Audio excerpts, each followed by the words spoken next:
Quero pedir desculpas porque eu tive problemas técnicos aqui com a minha internet, ela deu uma oscilação, eu caí, mas vamos retomar da onde eu parei, né? A matemática é uma disciplina muito importante, indispensável para o conhecimento humano, e foi criada quando o homem percebeu a sua necessidade de calcular, para ter domínio das suas riquezas, aprender a dividir, pedir, somar, e tudo que se refere às práticas do meio social, fazendo conexões com a natureza e o meio que ele vive. Sendo assim, é fundamental a disciplina de matemática no currículo escolar, pois ela é um conjunto de conhecimento científico. Como diz Machado, a matemática é essencial em todos os lugares do mundo, independente de raça, credo, sistema político. O autor ainda afirma que parece haver um consenso com a relação ao fato do seu ensino e é indispensável. E sem ele é como se não tivesse uma alfabetização completa.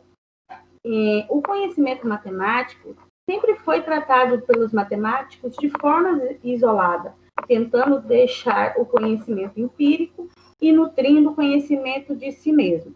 Mas Machado diz que o pensamento matemático, por mais que tente se libertar da experiência, consiste-se num sistema independente, que se nutre de si próprio. Ele ainda ressalta que a função de suas necessidades intrinsecas parece atrair-se, e cada momento revela suas raízes ou seus resíduos de experiências concretas.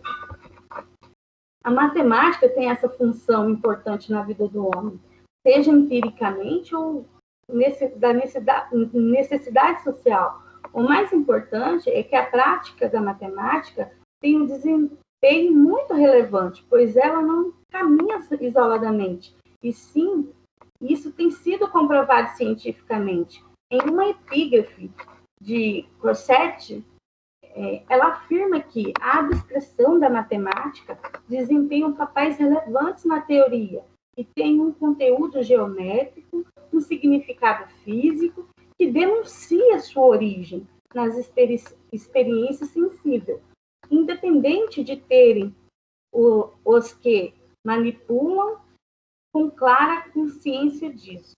Sendo assim, fica claro que a matemática está presente em todas as disciplinas, sendo ela essencial para o conhecimento científico e também para uma vida cotidiana, social e profissional, para estabelecer correlação em todos os sentidos da vida humana. Com base nessas informações acima, o currículo de Cascavel da educação infantil propõe como objetivo de estudar a matemática mais do que aprender técnicas de utilização de imediatas, mas é também compreender o significado, a sensibilizar-se para resolver problemas e construir os seus próprios instrumentos para solucioná-los, desenvolver o raciocínio lógico, a capacidade de conceber, projetar, transcender os limites das aplicações imediatas. Apresentação geral do plano de aula. A matemática tem pontos relevantes. Os pontos relevantes do plano de aula de matemática são os jogos matemáticos e a linguagem, e a relação social. Para a aula, foi elaborado primeiramente um diálogo sobre adição, subtração, referente ao conteúdo, com utilização de palitoches feitos de EVA com símbolos de adição e subtração. Em seguida, as professoras irão propor alguma atividade de jogos matemáticos, que ocorrerá da seguinte forma. No centro da sala terá 6 garrafas PET decoradas com nuvens e numeradas de número do 1 ao 6. Cada integrante do grupo irá jogar o dado de tecido para cima. O número que cair, o outro integrante do grupo deverá jogar a bolinha e derrubar a garrafa PET com os mesmos numeral, de uma distância estabelecida anteriormente. Assim, cada aluno vai realizar várias rodadas da brincadeira, fazendo reconhecimento dos números, da distância, qual que é o valor do número maior, qual que é o número menor, com a mediação das professoras. E, por último, uma atividade em folha de papel sulfite, que poderá ser feita em sala ou, se tivermos tempo hábil. Caso contrário, a criança poderá levar para casa como tarefa. Os recursos pedagógicos são garrafa PET, dado de tecido, bola, folha, sulfite, palito, de picolé e EVA, lápis e borracha. Os teóricos. Essa disciplina foi desenvolvida pensando na relevância de trabalhar a matemática com ludicidade, para facilitar a compreensão dos educandos, estabelecendo de forma prazerosa de um conhecimento que é tão complexo, mas necessário para a vida humana. Também levamos em consideração os jogos de papéis, que é pensar na criança em seu desenvolvimento na totalidade, ou seja, desenvolver o cognitivo, a coordenação motora, raciocínio lógico, noção de tempo, espaço, regra, equilíbrio, linguagem, além das operações de adição, subtração da matemática. Vale ressaltar que, para a criança, a brincadeira é composta de uma realidade da sua imaginação, vivenciando, reproduzindo as relações sociais e o comportamento humano das brincadeiras, visto no conceito de jogos de papéis e de jogos de faz de conta. Portanto, a escolha de articular o diálogo com os jogos matemáticos contempla articulações não somente estabelecidas pelo Currículo Municipal da Educação Infantil de Cascavel, mas também com o conhecimento científico, que foram se desenvolvendo e adaptando para o desenvolvimento completo da criança.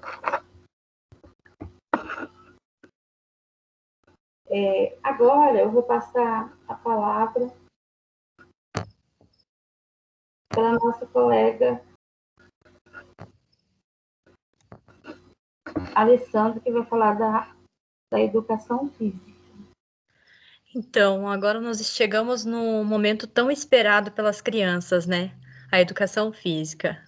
Nós iremos trabalhar os jogos para estimular o equilíbrio, noção de distribuição de peso do corpo em relação aos objetos do circuito. Também iremos trabalhar a orientação espacial na atividade de colega-guia, e que, por meio da ginástica, iremos proporcionar aos educandos a experiência de trepar, subir, escalar, transpor-se no momento do circuito.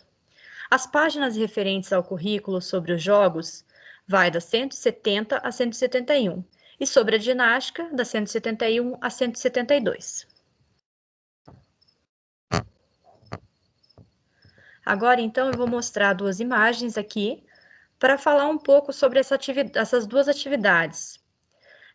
A atividade circuito, ele consiste em vários objetos que a criança tem que pular, saltar, andar em linha reta, dar cambalhotas. A gente pode usar também as cadeiras para as crianças passarem embaixo ou passarem por cima, subindo ou passando a perna por cima.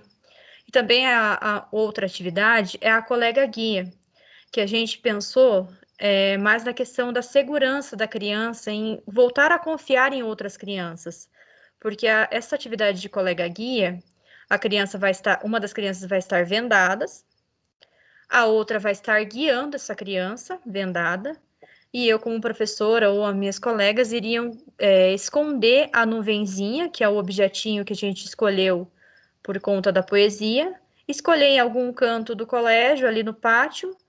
Essas duas crianças que estão brincando, elas não vão ver onde está escondido, e então essa criança que vai guiar a vendada vai ter que dizer, olha, para frente, para trás, para o lado, cuidado da escada, cuidado isso, cuidado daquilo. Então, por isso o nome de colega guia.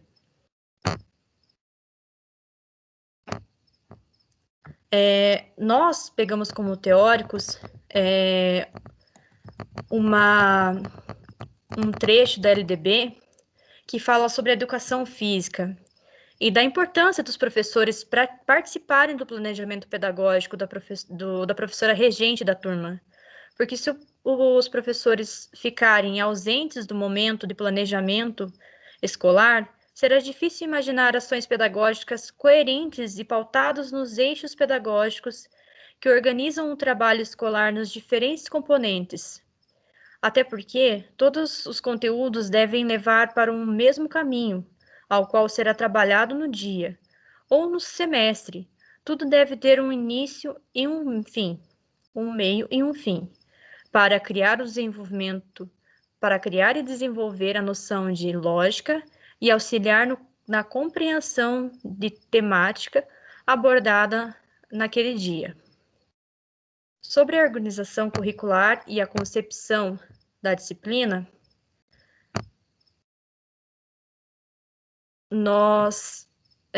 segundo o currículo de Cascavel, a educação física é considerada um desenvolvimento como um todo. Deve proporcionar à criança o conhecimento a si próprio, o conhecer a si próprio, testar seus limites, modificar seus gestos, compreender a função de seus movimentos e criar novos movimentos que o auxiliem a superar suas dificuldades. Agora, então, nós vamos para a parte das perguntas que foram feitas pelas nossas professoras para que a gente pudesse complementar esse plano de aula. E agora eu vou passar a palavra para a Divani, que irá ler sobre as concepções da infância e de criança que fundamentaram e elaboraram o nosso plano de aula. Então, aqui, nosso plano foi fundamentado, a elaboração dele, com o teórico Sarmento. A concepção histórica sobre a infância vestia um viés adultocêntrico, fator que é comprovado por Felipe Aires, que analisou a iconografia da era medieval até a fase modernidade e que constatou que a infância era um produto da vida moderna que modificou-se devido às estruturas sociais. Corazza trata de eu não estou conseguindo enxergar, está muito pequenininho. Licenciamento, eu não sei se você vai parar agora e começar, não sei. Licenciamento histórico e da ausência de problematizações sobre esse objeto denominado criança.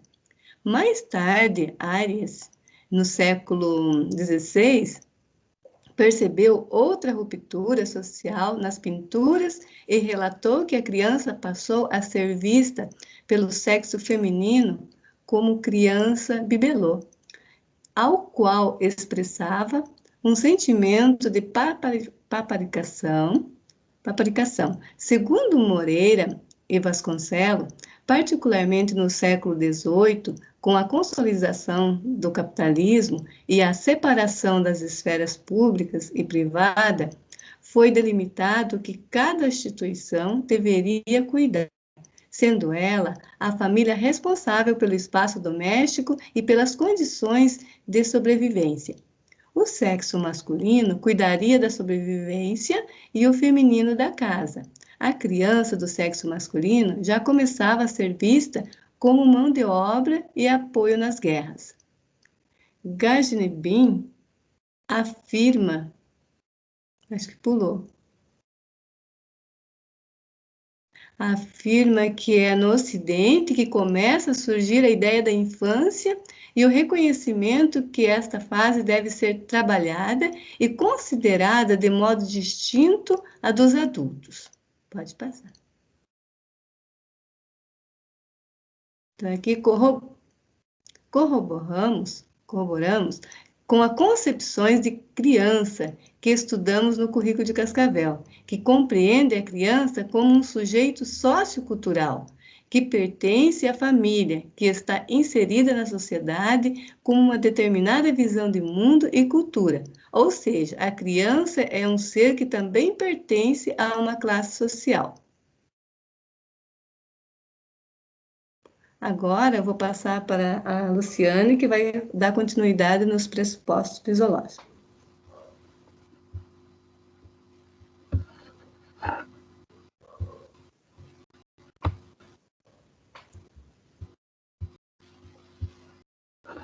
Bem, os pressupostos filosóficos. Todos os currículos apontam um homem, um ser formado e orienta um caminho de construção social. Ainda que não haja explicitação da visão de um mundo na qual eu esteja fundando, refletir sobre a concepção de homem e sociedade nos textos e documentos oficiais, o afetos ao complexo campo da educação permite a identificação da concepção teórica, a visão de mundo, né? E o currículo ou de qualquer ação pedagógica. Para Duarte, se perder a visão materialista, histórica dialética, seria se perder nas armadilhas criadas por correntes pedagógicas imediatas e paradigmas. O objetivo, então, da educação diz respeito, de um lado, à identificação dos elementos culturais que precisam ser assimilados e pelos indivíduos da espécie humana, para que eles se tornem humanos e, de outro lado, concomitante, a descoberta das formas mais adequadas para atingir os objetivos. Privilegia o conhecimento também na totalidade das relações nas quais o homem se envolve. Considera o homem como aquele que é capaz de perceber que a construção de uma nova sociedade passa pelo conjunto de ações de todos os homens que lutam por um objetivo comum. Valorizar saber historicamente produzido e acumulado pelos homens. Agora eu vou passar para a Alessandra, que irá abordar o assunto sobre como organizar o espaço e tempo de forma lúdica e a fim de atender, né, o ensino de aprendizagem na educação infantil.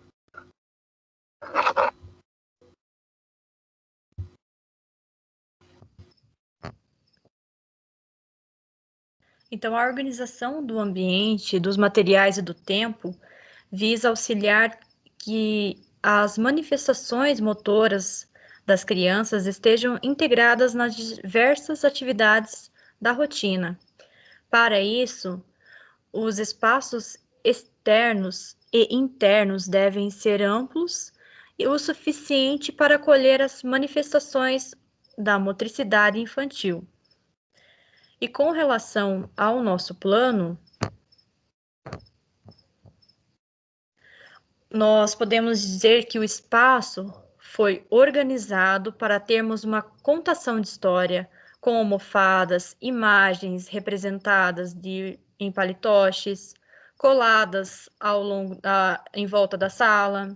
O tempo das atividades foi pensado e organizado conforme a necessidade dos educandos. A disposição dos conteúdos foram analisados com base na humanização e no acolhimento, né, que gerando momentos relaxantes e divertidos. O uso dos jogos da matemática, as gincanas no momento da educação física, puderam proporcionar à criança a ludicidade, o brincar, os conhecimentos científicos, as experienciações, juntamente de um ambiente seguro e respeitoso.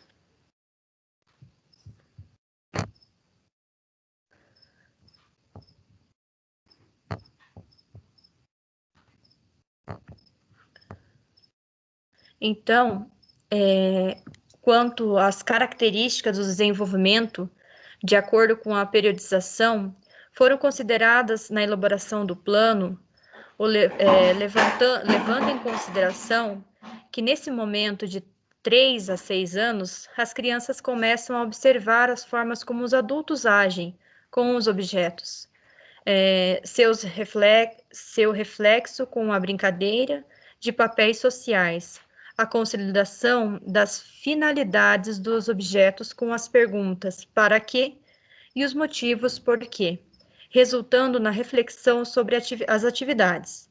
Já aos 4 anos, a criança amplia os domínios sobre a realidade em que vive, a consciência sobre os fenômenos e sobre si mesma, gerando a percepção dela sendo parte integrante e agente do mundo em que vive. Levando em consideração também o nosso plano, em que essa introdução que nós fizemos até agora, nós criamos atividades que ampliaram e auxiliaram no enriquecimento de tais curiosidades, por meio de explorações, do avanço em relação aos limites, e proporcionamos a amplitude do universo das significações, juntamente dos jogos de papéis, jogos simbólicos e os jogos de argumentos, que proporcionaram aos discentes a representação daquilo que as crianças veem em ações sendo realizadas por meio dos adultos, de nós, né, professores. Eu gostaria, então, de agradecer em nome da nossa turma, do nosso grupo, né? Aqui estão as referências. Eu gostaria também de pedir desculpas em relação às questões da internet, mas então é isso aí. Essa é a nossa apresentação do seminário. Muito obrigada.